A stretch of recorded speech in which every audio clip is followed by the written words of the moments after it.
आज की यह कहानी है एक ऐसी लड़के की जिसे हर वक्त, हर जगह, हर किसी में सिर्फ सेक्स और सेक्स ही नजर आता है। दोस्तों, यह कहानी एक अजीब परिवार के ऊपर बेस्ड है, जिस परिवार में हर एक बंदा किसी न किसी प्रॉब्लम से गुजर रहा होता है। किसी को बहुत सारे पैसे तो किसी को बहुत सारे बीवी और किसी को तो सिर्फ अपना पर्सनल रूम चाहिए होता है। इस कहानी में या तो आप खुद को इमेजिन कर पाएंगे या फिर अपने किसी दोस्त या फिर उसकी फैमिली को। तो बिना कोई देरी करते हुए चलिए शुरू करते हैं। तो कहानी की शुरुआत में हम गुरु नाम की एक लड़के को देखते हैं जो कि अपनी गर्लफ्रेंड माला के साथ डाइनिंग टेबल पर डिनर कर रहा होता है। लेकिन उस टेबल पर जो खाना रखा हुआ था उसे देखकर कोई भी चौंक जाएगा। एक पूरी की पूरी भुनी हुई गिलहरी प्लेट में पड़ी हुई है और उसी कमरे में पास के बेड पर गुरु की माँ लेटी हुई है। खाते खाते गुरु और माला के बीच बातें पहले गंदी हो जाती हैं, फिर वह दोनों रोमांटिक मूड में आ जाते हैं। गुरु माला को टेबल पर लेटा देता है और उसके साथ शारीरिक संबंध बनाने लगता है, लेकिन तभी वह भुनी हुई गिलहरी अचानक से हिलने लगती है। इसी बीच गुरु की माँ कुछ सेकंड के अंदर गायब हो जाती है और माला भी, जो अब दूर खड़ी होकर गुरु को देखकर हंस रही होती है और कहती है, आज भी तुमसे कुछ नहीं हो पाया। यह देखकर गुरु हैरान रह जाता है और सोचता है, अगर माला वहाँ खड़ी है तो फिर मैं अब तक किसके साथ सेक्स कर रहा था। जब वह नीचे झाँक कर देखता है तो तब पता चलता है कि वह अब तक एक गिलहरी के साथ संबंध बना रहा था और यहीं पर सीन कट हो जाता है। इसके बाद हम देखते हैं कि गुरु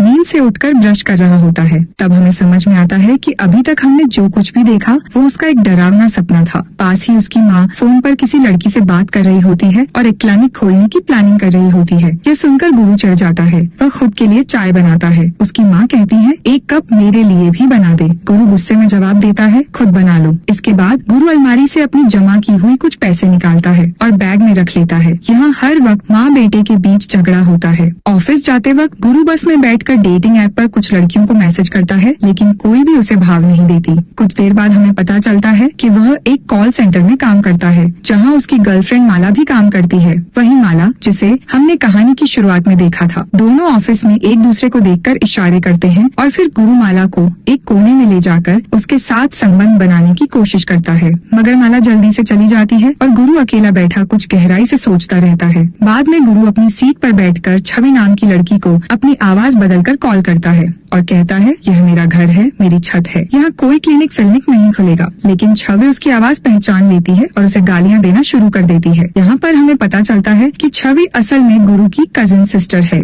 ऑफिस के बाद गुरु और माला अपने अपने घर चले जाते हैं। घर पहुँचते ही गुरु बाथरूम से फिनाइल की बोतल लेकर बाहर आता है। उसकी माँ उसे डांटते हुए कहती है, तुझे शर्म नहीं आती अपनी बहन को फोन करके गालियाँ देते हुए। गुरु जवाब देता है, गलती सिर्फ तुम्हारी है माँ, यह घर सिर्फ तुम्हारा नहीं मेरा भी है और यहाँ कोई क्लिनिक नहीं खुलेगा। इसके बाद माँ और बेटे के बीच फिर बहस होती है और गुरु गलती से उसकी माँ की नाइटी फाड़ देता है। उसकी माँ गुस्से में कहती है, तू इतना गिर गया है कि अब अपनी माँ पर हाथ उठाएगा। काश तेरे पैदा होते ही तुझे मार देती तो आज यह दिन ना देखना पड़ता। उनकी चीख पुकार सुनकर ऊपर से गुरु के पिता चिल्लाते हैं, चुप हो जाओ तुम दोनों, रोज रोज का ये तमाशा अब और नहीं सहा जाता। गुरु की माँ जवाब देती है, घर में राशन नहीं है, खाना कैसे बनेगा वो नहीं दिखता तुम्हें, सिर्फ हमारा झगड़ा ही दिखता है। मैं सबको बता रही हूँ, मैं छवि को यहाँ बुला चुकी हूँ, अब ऊपर क्लिनिक खुलेगा। अब यहाँ एक और राज खुलता है। गुरु के पापा की दूसरी पत्नी भी है जो उनके साथ ऊपर रहती है। वह कहती है, दीदी अगर ऊपर और एक कमरा बना तो वहाँ ना सूरज की रोशनी आएगी ना हवा। गुरु के पापा गुस्से में कहते हैं, यहाँ किसी को बुलाने की जरूरत नहीं, यहाँ कोई क्लिनिक नहीं खुलेगा। तभी गुरु की माँ केरोसिन की बोतल उठाकर आत्महत्या की धमकी देती है। गुरु के पापा फौरन नीचे आकर उसे एक थप्पड़ मारते हैं और रोक देते हैं। इस मौके का फायदा उठाकर गुरु कहता है, पापा मैं माला से प्यार करता हूँ, हम दोनों साथ काम करते हैं। जैसे आप ऊपर आंटी के साथ रहते हैं, मैं भी ऊपर एक रूम बनाकर माला के साथ रहना चाहता हूँ। अगर आपने मेरी बात नहीं मानी तो मैं फिनाइल पी लूंगा। और वह सच में फिनाइल पी लेता है। सब डर जाते हैं और भागकर उसके पास आते हैं। उसे बहुत सारा पानी पिलाते हैं, उल्टी करवाते हैं और उसकी जान बचाते हैं। अगले दिन गुरु के पापा एक डॉक्टर को घर बुलाते हैं। परिवार वाले मिलकर गुरु के हाथ पांव बांधकर उसे बेड पर लेटा देते हैं ताकि वह फिर से कुछ नुकसान न कर सके। डॉक्टर घर वालों को बाहर भेज देता है ताकि वह गुरु का इलाज कर सके। गुरु कहता है, मुझे बहुत जोर से पेशाब आई है, मुझे बाथरूम जाना है, मेरे हाथ खोल दो। डॉक्टर एक खाली बोतल लाकर कहता है, इसी बोतल में पेशाब कर लो। लेकिन जैसे ही डॉक्टर उसके अंडरवेयर उतारने लगता है, गुरु अचानक अपने पैरों से डॉक्टर को जकड़ लेता है और उसे बुरी तरह पीटने लगता है। डॉक्टर के चिल्लाने पर घर वाले दौड़ कर आते हैं और उसी मौके का फायदा उठाकर गुरु अपने हाथों की रस्सी खोल लेता है। फिर वह तुरंत अपनी प्रेमिका माला को फोन करके बुलाता है और एक लकड़ी का टुकड़ा लेकर किसी को पास नहीं आने देता। कुछ देर बाद माला घर आती है। गुरु उसे देखकर दौड़कर गले लगा लेता है और घर वालों से कहता है, यह माला है, मैं इसी से शादी करूंगा और ऊपर मेरा कमरा होगा। लेकिन यहाँ पर एक सच्चाई सामने आती है, असल में कोई माला है ही नहीं। गुरु इतने समय से माला की कल्पना कर रहा था। डॉक्टर कहता है वहाँ कोई लड़की नहीं है। यह सुनकर गुरु इतना गुस्सा हो जाता है कि फिर से डॉक्टर को बेरहमी से मारने लगता है। उसी समय गुरु की कजिन बहन छवि अपने सामान के साथ वहाँ पहुँचती है। उसे देखकर गुरु अचानक शांत हो जाता है। उस रात गुरु की माँ छवि से कहती है, गुरु पहले ऐसा नहीं था, सब उस डायन की वजह से हुआ। उसके पापा ने दूसरी शादी की और उसका असर गुरु के दिमाग पर पड़ा। गुरु 11 साल तक बोल नहीं पाता था। गलती करने पर उसके पापा उसे बाथरूम में बंद कर देते थे। बेटा छवि, तुम तो डॉक्टर हो ना, तुम इसे ठीक कर दो। छवि कहती है, आंटी मैं तो डेंटिस्ट हूँ। गुरु की माँ कहती है, अब सब तुम्हारे ही हाथ में है, थोड़ी भी मदद करोगी तो बहुत होगा। अगले सीन में छवि अपने पेट में इंजेक्शन लगाती है क्योंकि उसे डायबिटीज है। दूसरी तरफ गुरु बाथरूम में बैठकर डेटिंग ऐप पर किसी लड़की से चैट करता है और अपने हाथों से अपने बच्चों को मार रहा होता है। सुबह जब वह ऑफिस जाने की तैयारी कर रहा होता है तो तब उसकी माँ दरवाजे को अंदर से बंद कर देती है और कहती है,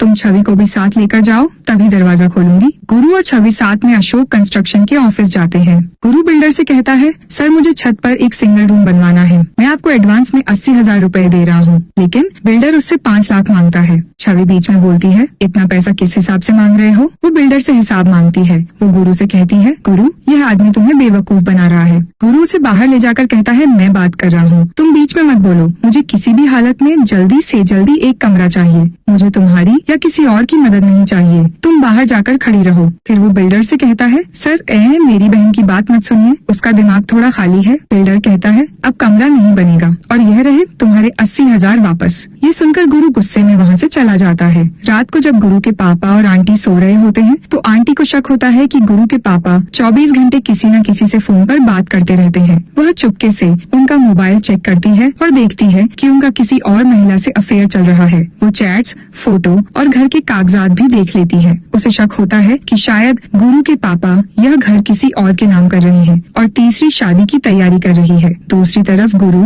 एक लड़की से चैट कर रहा होता है। लड़की उसे अगली सुबह एक कॉफी शॉप में मिलने के लिए बुलाती है और कहती है, अगर मुझे पहचानना है तो नीली जीन्स पहनकर आना। अगली सुबह गुरु कॉफी शॉप में उसका इंतजार करता है। थोड़ी देर बाद वहाँ पर एक खूबसूरत लड़की आती है और इधर उधर देखकर गुरु की तरफ देखती है। गुरु समझ जाता है कि यह वही लड़की है, लेकिन लड़की को गुरु पसंद नहीं आता और वह वहाँ से उठकर चली जाती है। गुरु घर आकर रोने लगता है। वह पछताता है यह सोचकर कि मैं अच्छा नहीं दिखता, इसलिए कोई लड़की मुझे पसंद नहीं करती। आज तक मेरी कोई गर्लफ्रेंड नहीं बनी, क्या मैं इतना बुरा हूँ? छवि उसकी आवाज सुनकर उसके कमरे में आना चाहती है, लेकिन दरवाजा बंद होता है। वह दरवाजा तोड़कर अंदर जाती है और उसे संभालती है। वह प्यार से कहती है, क्या हुआ भाई, क्यों रो रहे हो? और उसके सिर और चेहरे पर हाथ फेरती है। यह पहली बार था जब कोई लड़की गुरु के इतना करीब आई होती है। पहली बार किसी ने उसे छुआ होता है। वो इस प्यार को सह नहीं पाता और उसे आई लव यू कहकर छवि के साथ जबरदस्ती करने की कोशिश करता है। छवि किसी तरह खुद को छुड़ाकर बाहर भाग जाती है। जब उसकी परिवार वालों को ये बात पता चलती है तो वह गुरु को डॉक्टर के पास ले जाते हैं। डॉक्टर सारी बात सुनकर कहता है,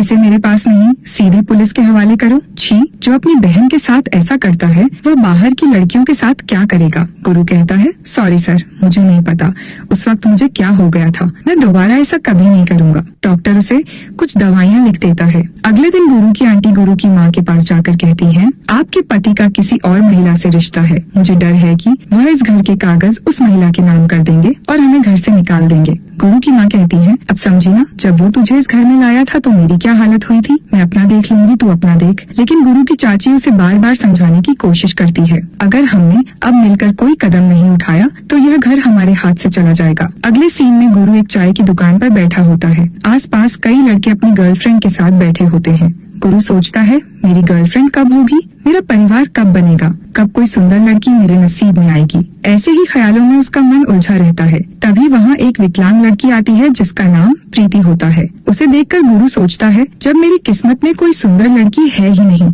तो क्यों ना ऐसी लड़की को पटाने की कोशिश करूं। वो प्रीति का पीछा करता है ताकि उसका पता लगा सके। उसे पता चलता है कि प्रीति एक इंटरनेट कैफे चलाती है। अगले दिन गुरु किसी बहाने से प्रीति के कैफे में जाता है। वह कहता है, मुझे कुछ ईमेल चेक करने हैं। प्रीति पूछती है, सच सच बता, तुझे क्या चाहिए? गुरु कहता है, मुझे एक्सेल सीखनी है। प्रीति गुस्से में जवाब देती है, यह कोई कोचिंग सेंटर नहीं है, सीखना है तो घर जा, अपने माँ बाप से कह के कहीं कोचिंग में नाम लिखवा दे। अगले सीन में गुरु और उसका परिवार उस तीसरी औरत के घर जाता है जिसके साथ उसके पिता का अफेयर चल रहा है। वह औरत कहती है, दीदी, इंसान की खुशियाँ और इच्छाएं कभी भी बदल सकती हैं। वह औरत आगे कहती है, इस उम्र में मुझे बस उनका साथ चाहिए और कुछ नहीं। उनका साथ ही मेरे लिए सब कुछ है। गुरु की माँ बताती है कि उसके पिता पहले ही 2 शादियाँ कर चुके हैं। मैं उनकी पहली बीवी हूँ और यह दूसरी। अगले दिन गुरु प्रीति को एक गिफ्ट देता है। प्रीति कहती है, मेरे पास पैसे नहीं है। गुरु कहता है, इसकी जरूरत नहीं है, ये बस एक गिफ्ट है, रख लो। प्रीति गुरु से पूछती है, तुम्हारी उम्र कितनी है?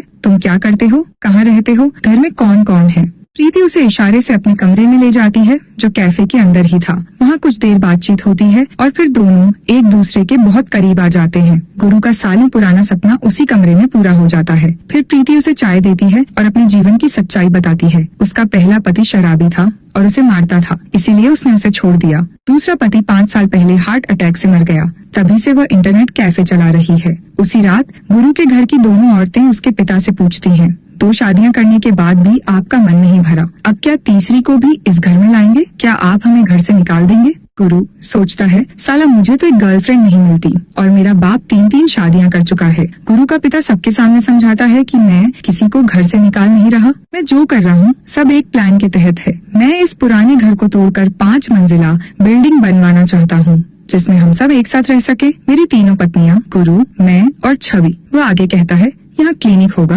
गार्डन होगा, सबके लिए अलग अलग कमरे होंगे और यह सब मैं उसकी तीसरी पत्नी की मदद से कराना चाहता था, लेकिन तुम लोगों ने सब बिगाड़ दिया। फिर हमें दिखाया जाता है जब गुरु प्रीति के साथ सो रहा था तो कुछ लोग आकर प्रीति के कैफे में आग लगा देते हैं। गुरु प्रीति से पूछता है, यह लोग कौन थे और क्यों आए थे? उन्होंने आग क्यों लगाई? प्रीति बताती है, वह मेरे दूसरे पति के बेटे थे। मरने से पहले उन्होंने यह कैफे मेरे नाम कर दिया था। तब से उनके बेटे केस लड़ रहे हैं और कभी कभी आकर हमला भी करते हैं। कुछ दिन बाद गुरु के घर में कंस्ट्रक्शन शुरू होता है। एक क्लिनिक बना रहा होता है। इसी बीच गुरु प्रीति को अपने घर लाता है। गुरु सबको प्रीति से मिलवाता है और अपनी माँ से कहता है, इस जगह मेरा कमरा होगा, इस घर पर मेरा भी हक है और मैं इस लड़की से शादी करने वाला हूँ। इसके बाद छवि अपने बॉयफ्रेंड को यह सब कुछ बताती है। कहती है, क्लिनिक बन रही थी लेकिन गुरु ने सब गड़बड़ कर दी, अब तुम्हें ही कुछ करना होगा। छवि का बॉयफ्रेंड कहता है, चलो प्रीति का पूरा बैकग्राउंड पता लगाते हैं। इसके बाद छवि और उसका बॉयफ्रेंड प्रीति की सच्चाई ढूंढकर गुरु से मिलने आते हैं। छवि कुछ कागज दिखाकर कहती है, वह इंटरनेट कैफे प्रीति के नाम नहीं है,